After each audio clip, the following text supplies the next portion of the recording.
This Shabbat is designated Mental Health Awareness Shabbat. The Jewish charity, Jamie, providing practical and emotional support for the mental health of the Jewish community, developed a special Shabbat 5 years ago in order to address what they felt was a very large elephant in the room, mental health, or more precisely, mental illness. And they chose this week on Shabbat Bo because the Sedra tells of the 9th plague of darkness, a darkness so thick that no one could see each other and no one could move. Jamie's vision, says their website, is a Jewish community which accepts, acknowledges and understands mental illness, a community which is resilient and has the capacity and capability to be healthy, a community in which symptoms of mental illness are as recognizable as a heart attack and trigger an equally appropriate first aid response, a community in which parity of esteem is a reality and an environment which helps, not hinders, recovery. Jamie offers education, professional and peer-led support, creative opportunities, companionship, and a sense of community.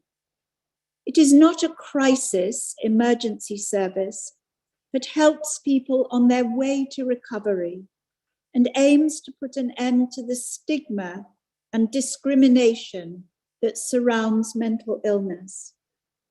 Jamie works in schools, offering a service to students, perhaps after a student's suicide or sudden traumatic death, recognizing that such experiences can affect a school community in far-reaching ways. Mental illness is not an easy subject to talk about, particularly in sermons.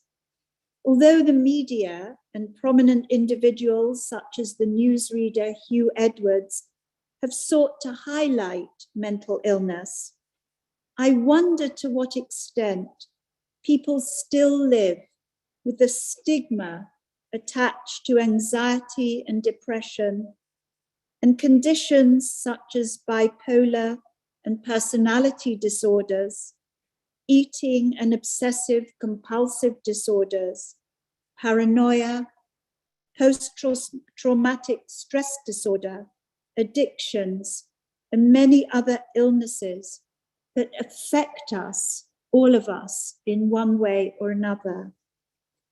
The mental health charity Mind reports that 1 in 4 people will experience mental health problems of some kind each year in England.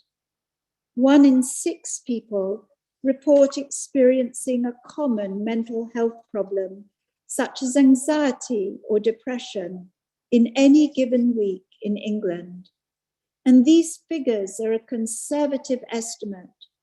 They do not include children under the age of 16, people who are homeless or in sheltered temporary accommodation, people in hospitals or prisons. The website also reports that only 1 in 8 people are receiving treatment, the most common treatment being psychiatric medication. Even before the pandemic, the numbers of those reporting mental health conditions had been increasing. And there had also been an increase in those who self-harmed or had taken their own life. We also know that 10% of children and young people aged 5 to 16 have a clinically diagnosable mental problem.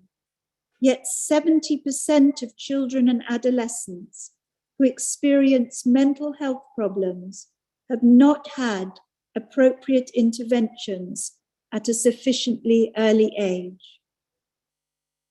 Only this week, I was contacted by a young man whose 34-year-old brother had died suddenly and inexplicably.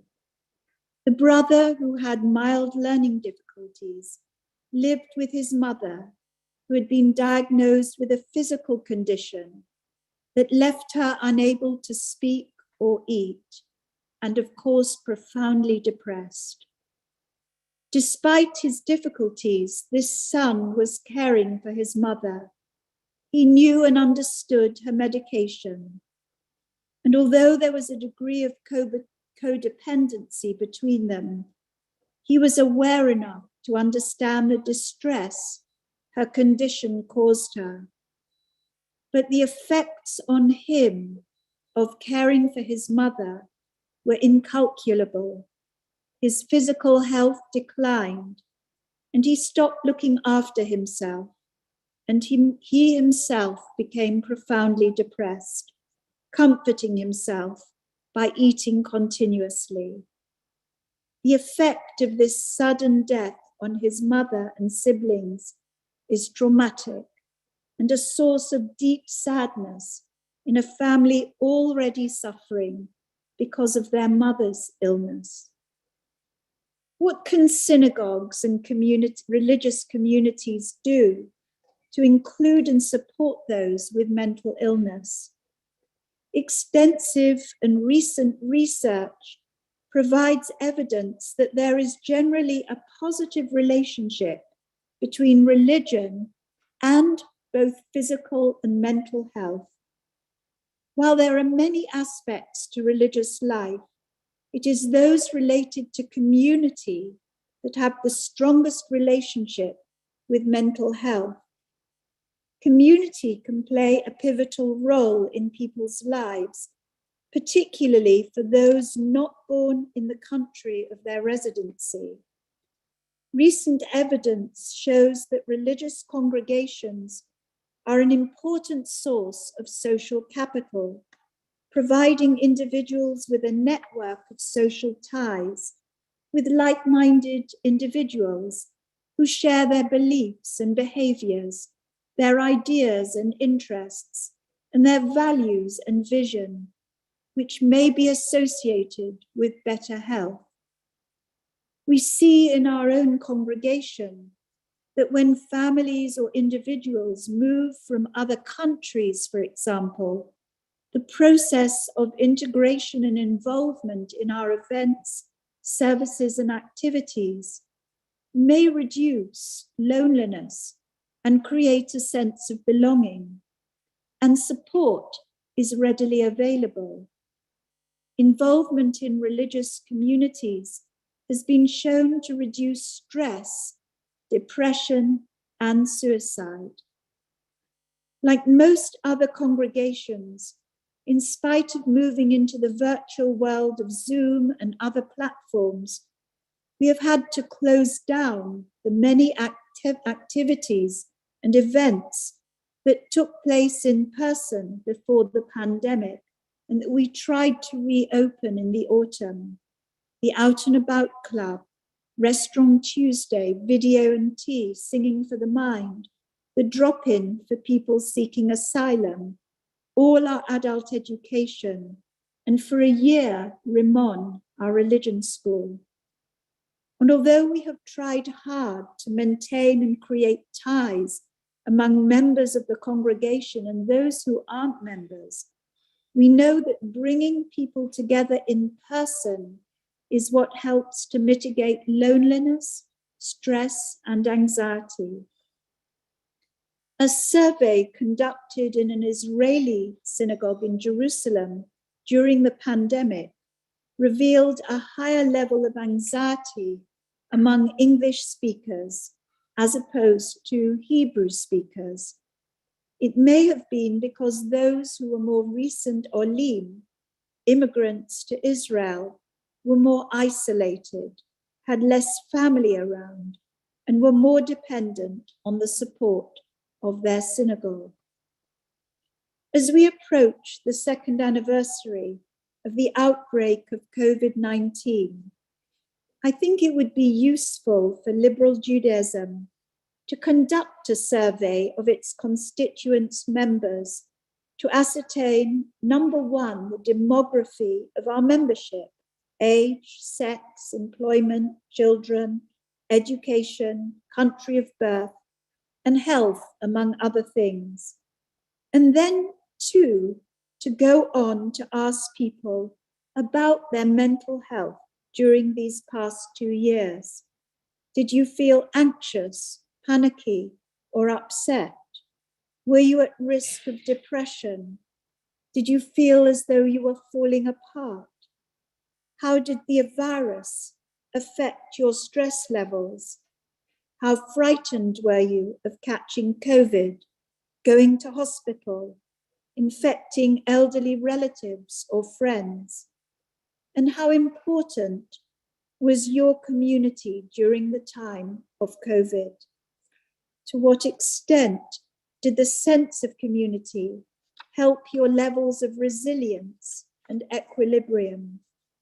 And what comfort and strength did you gain from online services and classes or other kinds of get-togethers? If there is a strong and positive relationship between religion and mental and physical health, it is undoubtedly, as research shows, because of community and a sense of belonging. But I would like to think as well that a close second to community relationships are the texts, music, rituals, traditions, and culture that suffuse Jewish life and the life of our own synagogue here at the LJS, and that provide us with a rich spiritual aesthetic. I did not select Psalm 86 as our Haftarah because of its relevance to mental health Shabbat, believe it or not, but it is a heartfelt cry by the psalmist to God to preserve life, to deliver the poet from those who harass and oppress him, and to free him from his own lack of confidence and resources. Those who suffer from poor mental health in today's world are like the poet, poor and needy, for there is a strong connection between poverty and homelessness and mental illness. As much as the psalm is a cry to God in times of trouble, it is also a paradigm for how individuals and communities can offer more to those who suffer from mental illness. We can listen. We can build relationships of trust and confidence with each other. We can be compassionate and offer moments of joy to those who live in darkness. We can be loving, steadfast, and true, and we can offer friendship and comfort. It is a psalm that contrasts the extremes of distress and anxiety with the calm and steady qualities of loving kindness, compassion, and the sacredness of life, the divine attributes that humanity is called upon to emulate. May we open ourselves to the warmth and friendship of others, and in turn, may we strive to give of ourselves to those in need and bring companionship, joy, and stability to the lives of others. Ken Yehi Ratzon. May this be God's will, and let us say, Amen.